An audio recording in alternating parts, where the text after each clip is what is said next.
Hello, my name is Nechalinda Anak Muda. I'm from class DSC2B. My registration number is 20DSC25F1024. Hello, my name is Kayan Chongkayin. I'm from class DSC2B and my registration number is 20DSC25F1011. Hi, my name is Rolando Gulatanari. I'm from DSC3A and my matrix number is 20DSC24F2010. My name is Marini Banu Anaduit. My matric number is 20DSC25F1003.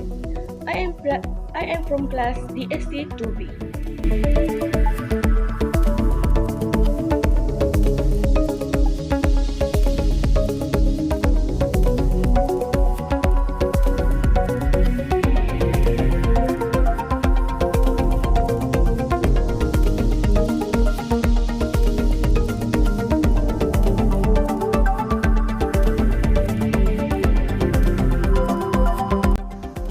Good day and welcome to Legal News Today. I am Anisha Lina Anak Muda. Today we are covering a business dispute involving Alpha Catering Sidan Berhad and Midmaster Enterprise under the Sale of Good Act 1957. This case highlights the importance of honesty and accuracies in commercial transactions, especially when goods are sold based on description and sample.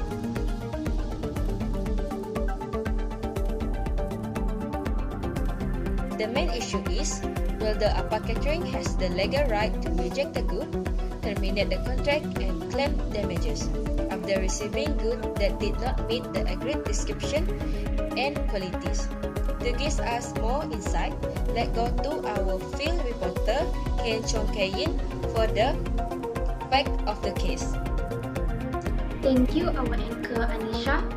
So, Alpha Catering Sendirian Berhad ordered beef from Midmaster Enterprise, described as premium grade A Wagyu. Before making the purchase, the supplier presented a sample showing highly marbled beef, creating the expectation that the bulk order would match this quality. However, upon delivery, the beef supplied was of lower commercial grade and significantly different from the sample.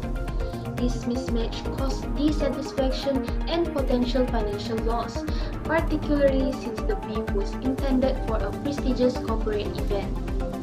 To better understand the legal implication, we now pass the story to our legal reporter, Edward. Thank you, Yin. Legally, this situation involves several key provisions under the Sale of Goods Act 1957. Firstly, Section 2, Subsection 2 allow the innocent party to treat the contract as terminate if a condition is breached. Section 50 requires a good to match the description, and Section 60, Subsection 1, Subsection B state that goods must be of merchantable quality, fit for normal use and reasonable expectation. Finally, Section 70, Subsection 2, Subsection A explains that goods when sold by the sample, the actual goods must correspond in quality with the sample provided. A relevant case is Bailey v. Taylor, where the buyer purchased a car based on the description, but the goods delivered did not match. The court held that the buyer could reject the goods and claim damages. This principle applies directly to Alpha Catering situation. To see how this applies to the company, we return to our anchor, Mariani, for the application and conclusion. Thank you, Edward. Applying the law to this case, Midmaster Enterprise described the beef as a premium grade A Wagyu and provide a high quality sample. Alpha Catering reasonably expected the goods to meet this standard, but the delivered beef was of lower quality and did not match the description or the sample. This constitutes a breach of both express term and implied condition. In conclusion, Alpha Catering has the legal right under the Sale of Goods Act 1957 to reject the goods, terminate the contracts, and claim damages, including any financial losses from the catering event. This case highlights the importance of honesty, diligence, and adherence to contractual terms in business dealing, and serve as a reminder for all suppliers to maintain professional standards.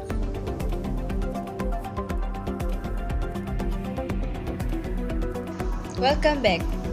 We now turn to the ethical and professional conduct of Webmaster Enterprise in these transactions.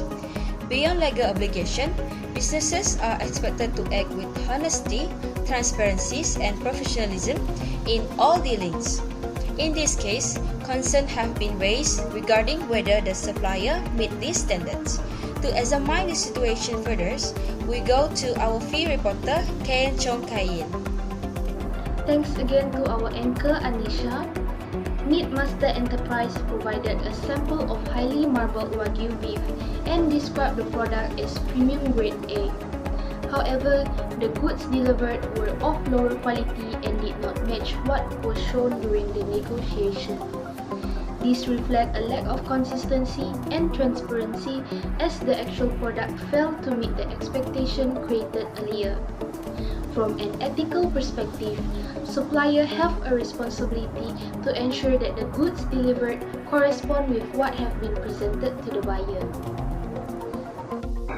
In addition, Meatmaster Enterprise respond to the compliance versus other concerns. When Alpha Catering requests a replacement or refund, the supplier refused and initiated that the goods were still suitable. This demonstrates a poor professional conduct as the supplier failed to take responsibility or properly address the buyer concerns.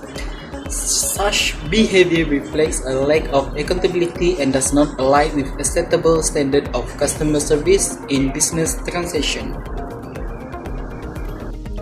Thank you for your insight. Overall, Meatmaster Enterprise actions show a failure to uphold the ethical values such as honesty, reliability, and fairness, as well as a professional standard in handling disputes.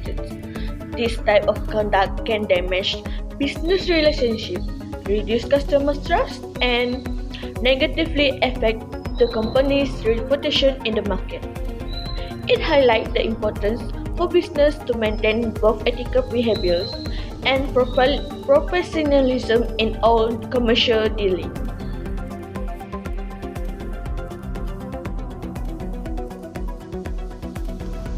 We now move on to how a responsible and professional supplier should handle such a situation.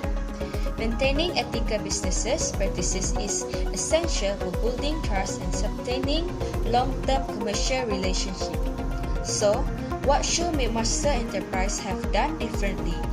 Let's go to our reporter, Kayan Chong Kayin. A responsible supplier should first ensure that all goods supplied match the description and sample provided during the agreement. This is especially important for high-value or specialized orders such as premium Wagyu beef. If there are any difference in quality, the supplier should inform the buyer early to communicate clearly to avoid misunderstanding. Furthermore, if an issue arises, the supplier shall respond in professional and responsible manner. This includes offering appropriate solutions such as replacement, refund, or price adjustment. In addition, provide proper documentation such as product specification or quality insurance details can help prevent dispute and increase transparency in the transaction. Thank you. In conclusion, a professional supplier should act with accountability, fairness, and good customer service when handling business transactions and disputes. By ensuring quality consistency, communicating openly, and resolving issues promptly, a supplier can maintain strong business relationships and protect their reputation.